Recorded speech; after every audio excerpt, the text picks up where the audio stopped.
Hello दोस्तों, कैसे हैं आप सब। आज हम दोस्तों स्टार्ट करने जा रहे हैं जियोटेक्निक इंजीनियरिंग। इसका सेकंड नाम होता है सॉइल मैकेनिक्स। तो इसे स्टार्ट आज हम फर्स्ट टॉपिक से करेंगे और सीक्वेंस वाइज अपन पूरे सिलेबस को कवर करेंगे। तो इसका फर्स्ट टॉपिक है ओरिजिन ऑफ सॉइल, मतलब सॉइल का ओरिजिन कैसे हुआ। तो सॉइल का ओरिजिन कैसे हुआ, एक सीधी सिंपल लैंग्वेज में है कि जो चट्टानें रहती है वो टूटती है, डिसइंटीग्रेट होती है। डिसइंटीग्रेट होने के बाद उसका जो मलबा रहता है वो डिकम्पोजिशन होता है। डिकम्पोजिशन होने के बाद जो सोइल बनती है उसे कोई अपन क्या बोलते हैं, ओरिजिन ऑफ सोइल। तो soil is a natural occurring unconsolidated earth material parents about the bed rock. ये बेड रॉक, जो बेड रॉक रहती है, नीचे की सरफेस की जो रॉक रहती है उसके ऊपर आकर जमा हो जाती है जी, इसका जितना मटेरियल होता है, और ये एक जिससे एक ओरिजिन ऑफ सॉइल, सॉइल का निर्माण होता है। और जो फादर ऑफ सॉइल है, फादर ऑफ सॉइल किसे कहा गया है, कार्ल ट्रजागी को। जो सॉइल का जो फादर है, फादर ऑफ सॉइल मैकेनिक्स, वो किसे कहा गया है, कार्ल ट्रजागी को। और सॉइल का जो ओरिजिन हुआ है वो कितने कारणों से हुआ है और कैसे हुआ है, किस प्रकार हुआ है, ये अपन देखते हैं। तो origin of soil is due to, तो ओरिजिन ऑफ सॉइल हुआ है टू कारणों से। फर्स्ट है वेदर ऑफ रॉक्स, सेकंड है डिकम्पोजिशन ऑफ ऑर्गेनिक मैटर्स। तो वेदरिंग ऑफ रॉक्स का मतलब है जो रॉक्स वेदर के द्वारा टूटती है, जैसे टेम्परेचर के द्वारा, विंड के द्वारा, एंड आइस के द्वारा, एंड इटीसी। और ये डिसइंटीग्रेट होता है, उससे अपन को सॉइल का निर्माण होता है। और इसका जो एग्जाम्पल है वेदरिंग ऑफ रॉक से कौन कौन सा मटेरियल बनता है, वो है gravel, sand, some type of silt clay. Gravel बनता है और सैंड बनता है, और कुछ टाइप के मतलब सिल्ट क्ले वगैरह भी बनते हैं। सेकेंड है डिकम्पोजिशन ऑफ ऑर्गेनिक मैटर। अब ऑर्गेनिक मैटर का डिकम्पोजिशन होता है जिससे एक सॉइल का निर्माण होता है। और वेदरिंग ऑफ रॉक्स है जिससे जो सॉइल बनती है उसको अपन क्या कहते हैं, इनऑर्गेनिक सॉइल। और जो डिकम्पोजिशन ऑफ ऑर्गेनिक मैटर से जो सॉइल बनती है उसे क्या कहते हैं अपन, ऑर्गेनिक सॉइल या क्यूमुलस सॉइल। और ये हुमस, मड, पीट, इनका जो डिकम्पोजिशन होता है, डिकम्पोजिशन होने के बाद में जो सॉइल बनती है उसे अपन कहते हैं ओरिजिन ऑफ सॉइल, सॉइल का निर्माण होता है। तो अपन ने टू टाइप्स पढ़े इसके, weather of rocks and decomposition of organic matter. तो चलो दोस्त आगे चलते हैं। फर्स्ट पढ़ते हैं अपन वेदरिंग ऑफ रॉक्स। क्या पढ़ते हैं, फर्स्ट अपन वेदरिंग ऑफ रॉक्स। तो वेदरिंग ऑफ रॉक्स पढ़ेंगे अपन फिजिकल वेदरिंग। तो फिजिकल वेदरिंग किस किस के द्वारा होती है ये अपन पढ़ेंगे। Due to physical effect, physical effect के द्वारा। फिजिकल इफेक्ट कौन कौन से होते हैं ये, तो ए है फिजिकल इफेक्ट में टेम्परेचर के द्वारा भी।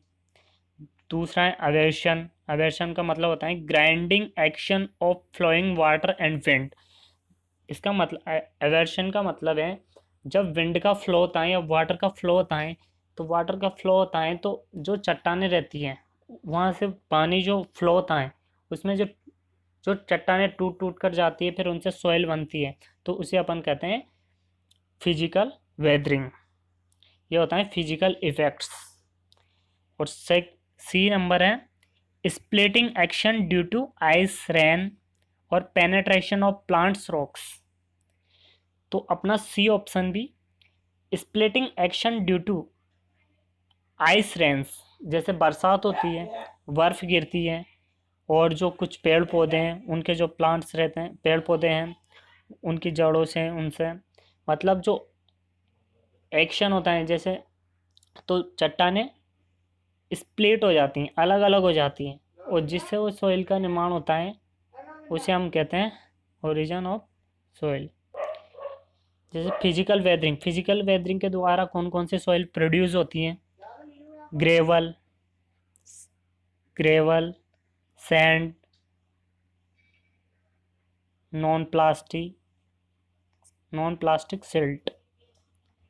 अब अपन सेकंड देखते हैं केमिकल वेदरिंग। तो केमिकल वेदरिंग में ड्यू टू केमिकल एक्शन द्वारा, मतलब ए है ऑक्सीडेशन द्वारा भी जो रॉक्स रहती हैं उसका डिसइंटीग्रेशन होता है, दूसरा कार्बोनेशन, तीसरा हाइड्रेशन और चौथा सॉल्यूशन, पांचवा हाइड्रोलाइसिस द्वारा। और जो इससे सॉइल प्रोड्यूस होती है वो सॉइल प्रोड्यूस होती है क्ले एंड प्लास्टिक सिल्ट। कौन सी होती है? Clay and plastic silt.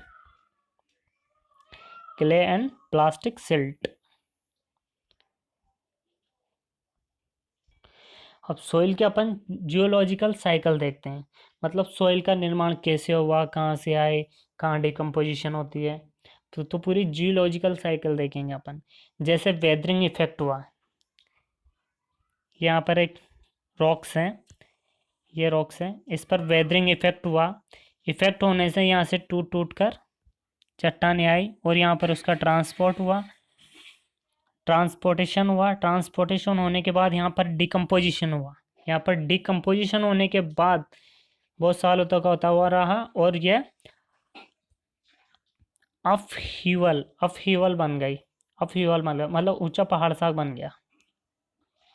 तो इसे अपन कहते हैं जियोलॉजिकल ऑफ साइकिल। इसे कहते हैं। और जो अपन it is a process of formation of soil. जो फॉर्मेशन, ये प्रोसेस है फॉर्मेशन ऑफ सॉइल की, जो प्रोसेस है इसे अपन कहते हैं पेडोजेनेसिस।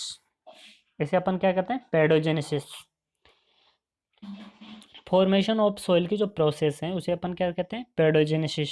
ये कंपटीशन के तौर से भी वेरी इंपॉर्टेंट है। अब अपन देखते हैं ट्रांसपोर्टेशन ऑफ सॉइल। सॉइल का ट्रांसपोर्टेशन किस किस के द्वारा होता है, किन कारणों से होता है, ये अपन देखते हैं।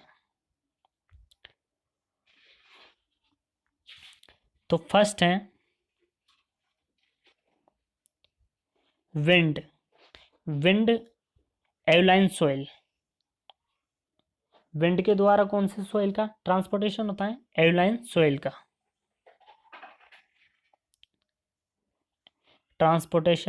Transported and deposited by wind. जो विंड के द्वारा ट्रांसपोर्ट होती है और डिपॉजिट होती है उसे कहते हैं अपन एवलाइन सॉइल। दूसरी है एलुवियल सॉइल। एलुवियल सॉइल में क्या होता है? जो ट्रांसपोर्ट होती है, transported by water and deposit running water.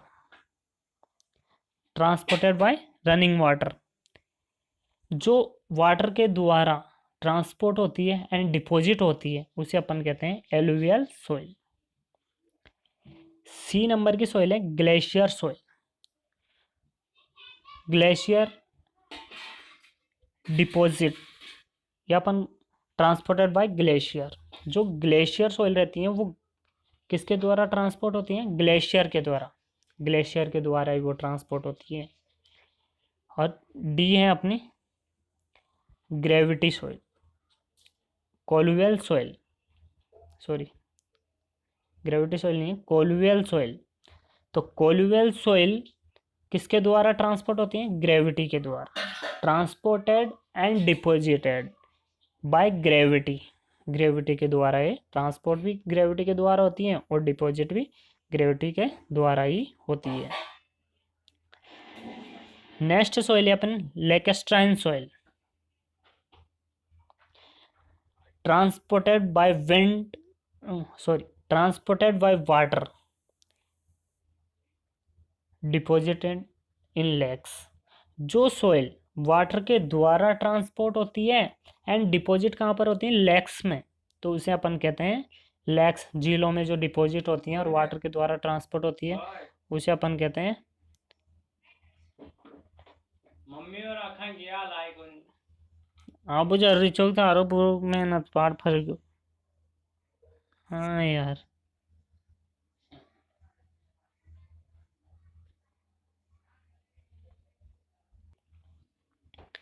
लेकिस्टाइन soil समझ में आ गई कि वाटर के द्वारा तो ट्रांसपोर्ट होगी वो, और डिपॉजिट कहाँ पर होगी, लेक्स में जाके, मतलब झीलों में जाके डिपॉजिट हो जाएगी। मैरीन सॉइल है कि वाटर के द्वारा तो वो डिपॉजिट ट्रांसपोर्ट होगी, एंड जो समुद्र रहता है उसके अंदर वो डिपॉजिट हो जाएगी, तो इसे अपन कहते हैं मैरीन सॉइल। तो दोस्तों आज के लिए सिर्फ इतना ही। अगले दिन अपन पढ़ेंगे क्लासिफिकेशन ऑफ सॉइल, सॉइल का क्लासिफिकेशन पढ़ेंगे। और thank you all of you.